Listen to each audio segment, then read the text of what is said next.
45-аас 55 насныхан хамгийн их салж байгаа. Тэр дотроо Баян Зүрх дүүргийн иргэд хамгийн их салдаг үзүүлэлттэй.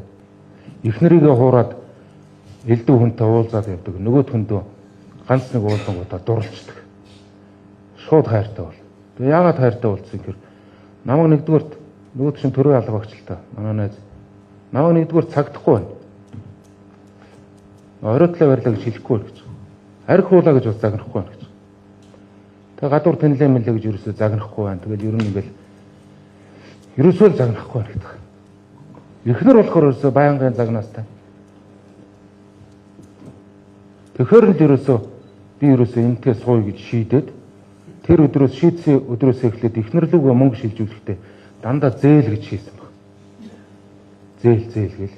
Тэгэл эхнэр нэг хараад "Үчи хайраа яагаад зээл гэж шилжүүлээд байгаа юм" гэж. "Гүй төрийн албаагч болохоор бас болохгүй байна. Хамаагүй мөнгө төрөн дээр хөрөнгө орлогын мэдүүлэг бөглөж байгаа. Зээлгээл хийгээд дараа нь хэрэгтэй юм бэл."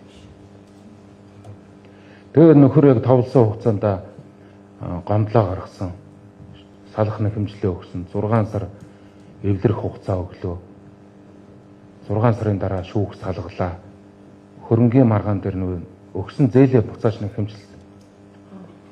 Тэгээ эхнэрээс зээлсэн мөнгө авах шийдвэр гаргуулсан тэр хүн.